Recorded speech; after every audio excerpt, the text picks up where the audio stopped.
Tonight's headlines, hot off the tombstone. French feline flung into final frontier. Basel battered. Buildings bounce in biggest quake ever.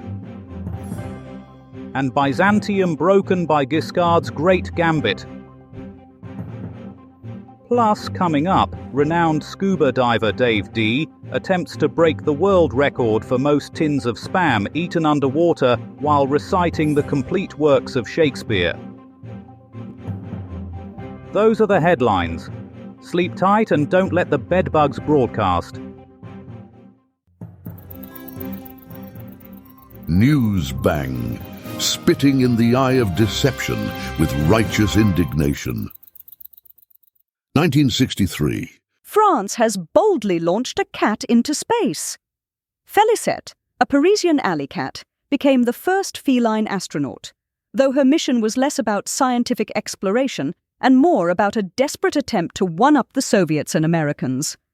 Eyewitnesses claim Félicette's last words before blastoff were a rather emphatic merde. The French space agency, strapped for cash and qualified astronauts, resorted to recruiting from Parisian alleyways. Upon her return, Félicette demanded a lifetime supply of tuna and a scratching post made of solid gold. She also filed a formal complaint about the lack of zero-gravity litter boxes. 1356. A devastating earthquake has rocked the very foundations of Swiss neutrality, sending shockwaves through Basel and shattering yodelers' vocal cords.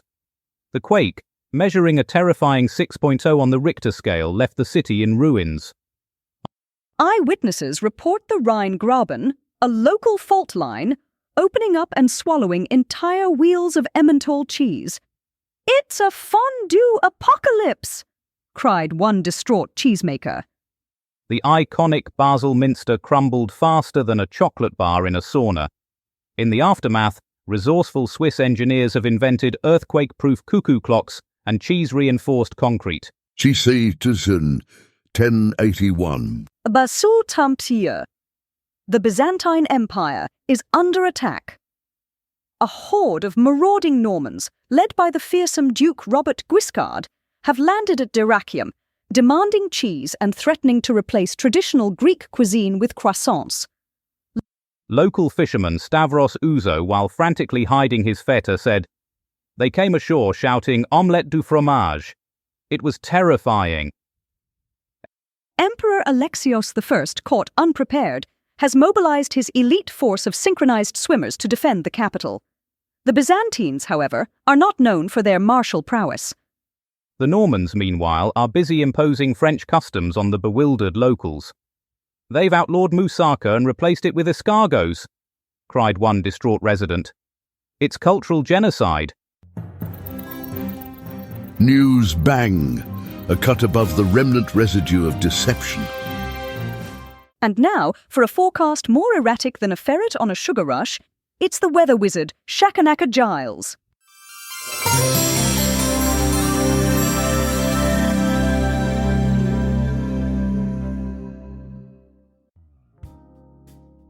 Good evening, viewers. Over in Basel, Switzerland, things are getting a bit shaky. A right old earthshaker is rumbling through, the kind that could make a fondue pot do the jitterbug. Those cuckoo clocks will be cuckooing overtime, and I wouldn't be surprised if a few yodelers lose their high notes. But fear not, the rest of the country will be enjoying a day that's as pleasant as a warm bath with a rubber duck.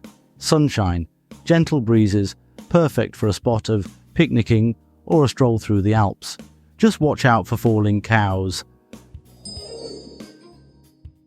And up north, it's a winter wonderland. Snow falling thicker than feathers in a pillow fight. Those ski slopes will be busier than a penguin on a toboggan, and those snowmen will be grinning from ear to ear. So grab your skis, your sledges, and your thermal underwear. And that's all the weather.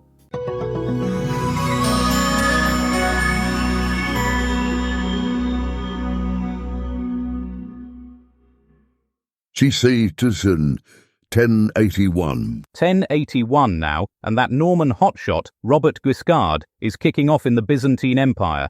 He's decided to pop over to Dyrrachium for a spot of "How do you do?" and the Byzantines are greeting him with more pointy objects than a medieval blacksmith's convention. We go now to our man on the ramparts dodging javelins and questionable hummus, Brian Bastable. Martin, Dyrrachium's a right Byzantine mess. Imagine a toga party crashed by a Viking horde with a taste for baklava and bloodshed. Guiscard's Normans are storming the city like a pack of rabid ferrets in chainmail, their battle cries echoing through the streets and causing the local pigeons to spontaneously combust. You Parisian guards are giving it a good go, Martin. Bless their axe-wielding souls. But they're outnumbered, outmaneuvered. Of luck. I just a so-armed bloke trying to take down a Norman knight with a loaf of bread. Didn't end well for the bread or a blower. Hold the front page, Martin. I've just spotted Emperor Alexios himself. He's charging into battle atop a donkey, waving his jewel-encrusted sword like a demented conductor. Oh dear, it seems he's taken an arrow to the posterior. That's gotta sting. The scream of Dyrrachium, indeed. The Normans are swarming through the city like rats in a granary, Martin. It's all over for the Byzantines. This is a right royal disaster for Alexios, and I reckon his reign's about as secure as a eunuch in a harem. This is Brian Bastable, Newsbang, signing off from a city that's gone from Byzantine stronghold to Norman free-for-all. Back to you, Martin, before I get conscripted into the Varangian Guard and end up with an axe in my back. Ivry des 1587. On this day in 1587, a group of Filipino sailors became the first documented Asians to set foot in the Americas, landing at what we now know as Morro Bay, California. This astonishing event predates the arrival of the Mayflower by over 3 decades, throwing our understanding of American history into utter disarray. Did the Pilgrims even know where they were going? For more on this historical bombshell, we go to our American correspondent, Melody Wintergreen.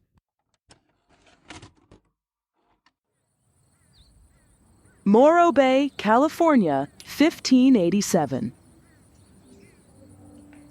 Melody Wintergreen here, on the shores of history, where the Pacific whispers tales of a forgotten encounter. Forget Plymouth Rock, folks, because long before those pilgrims landed, a different set of explorers were making waves. On this very day, a Spanish galleon, Nuestra Señora de Buena Esperanza, dropped anchor, bringing with it a group of Filipino sailors, the Luzones Indios. They were the first documented Asians to set foot on American soil, beating those Mayflower tourists by a whopping 33 years. Talk about early adopters. But this wasn't exactly a welcome wagon situation. The Chumash people, the original residents of this California paradise, weren't too thrilled about these unexpected guests. Javelins flew, muskets cracked, and for 3 days it was a tense standoff. Looks like someone forgot to bring the welcome basket. The Spanish and Filipinos eventually retreated, their mission unaccomplished, but the seeds of history had been sown. These intrepid explorers had opened a door, a portal between the East and the West, a door that would lead to centuries of cultural exchange, immigration, and delicious Filipino cuisine. As we stand here on these windswept shores, it's a reminder that the American story is a tapestry woven from many threads.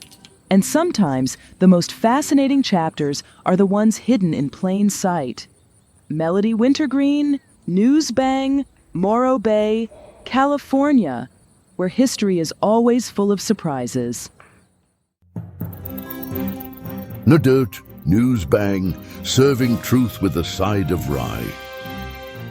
1968. And now, for a look back at one of the most astonishing moments in Olympic history, we go to our sports correspondent, Ryder Boff, a man whose knowledge of athletics is only surpassed by his ability to mangle the English language.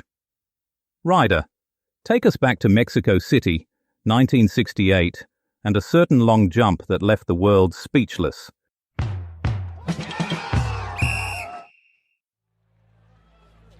Thank you, Martin. Ladies and gentlemen, fasten your seatbelts because we're traveling back to 1968 Mexico City, the Summer Olympics where the air was thin but the competition was thick. American athlete Bob, the human kangaroo Beeman, has just performed a jump so extraordinary, it's left gravity scratching its head. Beeman, at the start of the runway, as calm as a cucumber in a sauna. He's eyeing the sandpit like it's the finish line of a marathon. And he's off, legs pumping like pistons in a cheetah's engine. He hits the takeoff board with the precision of a surgeon and the power of a nuclear reactor. He soars into the air. Look at him fly. He's up there so long he might need a passport. He's defying the laws of physics and several local ordinances. He lands. The crowd goes bananas. People are jumping up and down, waving anything they can find, including each other. 890 meters. That's 29 feet and 2.5 inches in old money. That's not a jump, it's a blooming good holiday. Or roughly the length of 3 double-decker buses laid end to end.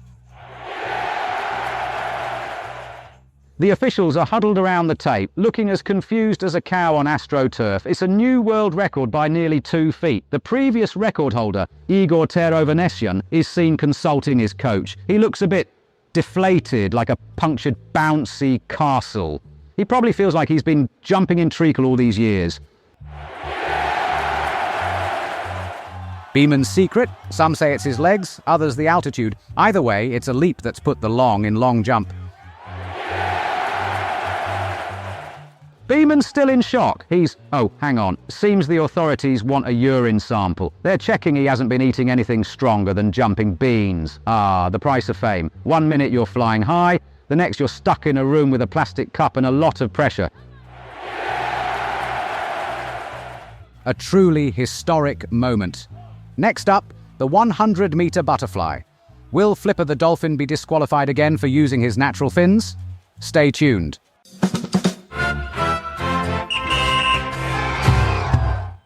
1963. Our science correspondent Calamity Prendeville reports now on a historic feline space mission that's been declassified after 60 years.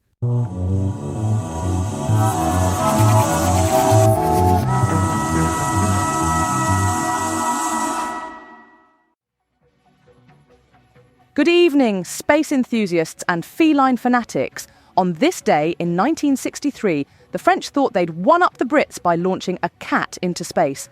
Little did they know, we'd been secretly training hamsters for lunar missions since 1957. But let's talk about Félicette, the Parisian street cat turned cosmonaut. Selected for her ability to nap in zero gravity, she was fitted with a special space helmet designed by none other than Marks & Spencer's millinery department. The rocket, powered by a prototype Teasmade, shot Félicette 150 miles up. For 13 minutes, she experienced weightlessness, reportedly meowing the first verse of God Save the Queen in perfect pitch. Upon her return, Félicette was hailed as a hero and awarded a lifetime supply of whiskers. She spent her retirement years lecturing at Cambridge on the cosmic hairball theory and writing her memoirs, From Alley Cat to Astro Cat. In a shocking twist, it was later revealed that Félicette's mission was actually a cover for testing Britain's top-secret orbital scratching post technology. The French, thinking they'd made history, had unknowingly advanced British space furniture design by decades. So next time you see a cat staring at the night sky, remember Félicette, the feline who boldly went where no Moggy had gone before. This is Calamity Prendeville, reminding you that in space no one can hear you purr. Good night.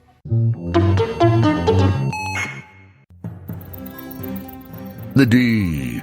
News Bang. Swallowing the sputum of suppression, one fact at a time.